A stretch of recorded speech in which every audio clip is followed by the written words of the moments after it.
Comment combattre la souffrance au travail? Le travail peut être source de beaucoup de souffrances. Conflits, harcèlement, surmenage, stress, épuisement, pensée suicidaire. Tous ces mots traduisent un véritable mal-être pour le salarié et un véritable malaise en entreprise. En réalité, c'est de la souffrance psychologique qu'il s'agit. Mais il faut s'interroger et se demander, est-ce que le travail ne peut pas permettre à un individu de s'épanouir, hein? Est-ce qu'on ne peut pas avoir du plaisir à travailler? Est-ce que le travail, l'environnement même de travail, ne peut pas être un lieu où on s'épanouit, où on est heureux d'aller au travail? Il existe des moyens justement efficaces pour faire face au stress et prévenir la souffrance au travail. Je vais partager avec vous trois clés essentielles qui vont vous permettre de mieux réagir au stress et mieux combattre la souffrance au travail pour éviter de faire un burn-out.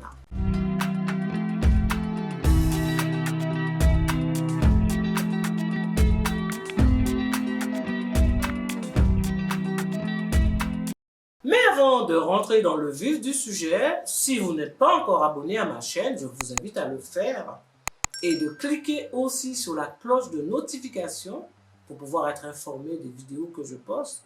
N'hésitez pas à liker et à partager cette vidéo hein, si vous l'aimez.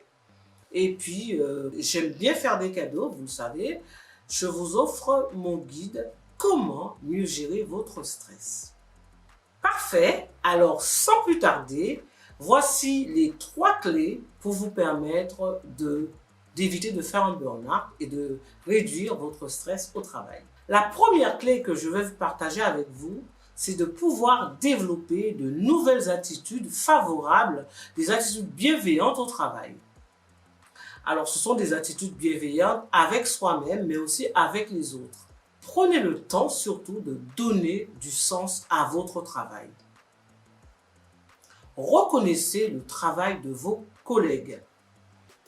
Établissez un contact positif avec vos collègues, un contact cordial avec vos collègues. Optimisez la communication, pratiquez l'écoute active, sachez désamorcer les conflits, hein, ne pas rentrer dans le jeu malsain hein, des personnes toxiques. Et surtout, il faut savoir désamorcer les conflits et justement en prenant sur soi et en prenant du recul par rapport au comportement agressif de certaines personnes. Et surtout, favoriser l'entraide. Soyez des personnes arrangeantes et plutôt privilégiez l'entraide, hein, la coopération au sein de l'entreprise avec vos collègues. Pour cela, il est important de revenir à soi-même, de devenir son meilleur ami et d'être bienveillant avec soi-même et avec les autres. Ce sont toutes ces attitudes favorables qui vous permettront de vous réconcilier avec vous-même et aussi avec les autres. Et elles vous permettront d'améliorer vos relations interpersonnelles, vos qualités personnelles et vous aideront à être plus performant, mais aussi et surtout à gagner en efficacité. La deuxième clé que je vais partager avec vous, il faut rompre avec l'isolement et mettre un stop à la victimisation. C'est vrai qu'en général, on se met souvent avec la victime, mais il faut arrêter à un certain moment de se victimiser et passer à l'action et se prendre en charge, se prendre en main. Donc pour cela, il faut d'abord arrêter de vous culpabiliser. Parce que souvent, la culpabilité est vraiment la chose, hein, la culpabilité, c'est ce qui va vous empêcher de prendre du recul et justement et de changer. Arrêtez de vous culpabiliser parce que avant de réfléchir, il faut d'abord prendre du recul parce que souvent la culpabilité, c'est ce qui va vous empêcher de passer à l'action. Pour cela, il est important de se recentrer sur soi-même. Alors, ne restez pas seul, hein, vous pouvez vous faire aider et il est important même de se faire aider, de ne pas s'isoler. Il est important de trouver des personnes bienveillantes qui vont vous permettre de vous comprendre sans vous juger. Alors ça peut être des amis, des proches, mais ça peut être aussi un syndicat, un médecin de travail aussi qui peut vous aider. Il est important surtout de ne pas rester seul dans ce cas-là. vous devez surtout consulter votre médecin, un médecin traitant, ça peut s'avérer très utile parce que souvent, dans une situation où vous vous sentez pas bien, vous sentez déjà le mal-être, le stress s'installer, ben, il ne faut plus rester en contact avec la situation, l'environnement de travail qui vous paraît hostile. Il faut rompre et prendre de la distance, justement. Alors, c'est vrai que le sentiment de culpabilité vous empêche souvent de le faire et on est souvent dans la négation et on n'arrive pas forcément à prendre du recul par rapport à ça. Mais justement, c'est ce qui est important de faire, c'est pouvoir prendre du recul et mettre tout ça à distance. Parce que justement, ben, il existe de nombreuses résistances par rapport à ça et on peut justement ne pas pouvoir le faire. Mais sachez que si l'on persiste à travailler dans ce cas, ben, on rentre ben, justement dans un cercle vicieux et le risque d'épuisement s'aggrave et l'on peut rentrer même dans un état de stress chronique et le mal-être va s'installer. Une mise à distance permet peu à peu justement de retrouver son niveau d'énergie. Il ne faut surtout pas attendre de craquer pour agir.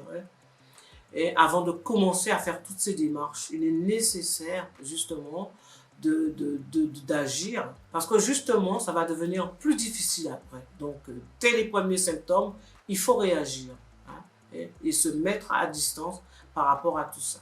La troisième clé que je vous partage en ce moment, c'est de consulter un psychologue. Consulter un psychologue, ça va vous permettre de mettre en mots les mots que vous ressentez. Ça va vous permettre de parler, parce que la parole a un effet, libérateur. Ça va vous permettre d'évacuer, de faire sortir ce qui ne va pas. Mais c'est souvent difficile parce que quand on le fait avec un proche, avec un ami, on peut se sentir jugé et on peut même regretter d'avoir parlé. Parce qu'on se dit, ben voilà, après coup, on se dit, mais qu'est-ce qu'il va penser de moi? Il va peut-être penser du mal de moi et on regrette tout de suite d'avoir peut-être trop parlé.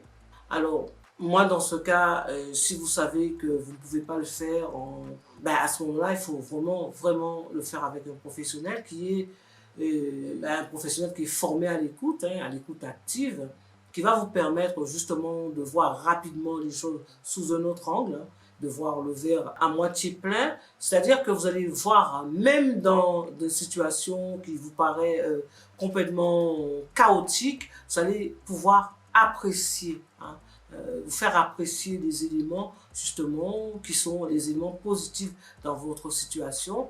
Et justement, je sais que après toute consultation, moi en tout cas, ma promesse est toujours que les gens se sentent bien à la fin de l'entretien, à la fin de la consultation, parce que ça vous permet justement de positiver et puis justement de prendre du recul rapidement et de mettre en place un plan d'action qui va vous permettre de retrouver rapidement votre énergie et qui va vous permettre justement de continuer votre travail sans pour cela justement envisager le pire, qui est vraiment un arrêt de travail ou un arrêt beaucoup plus long dans certains cas.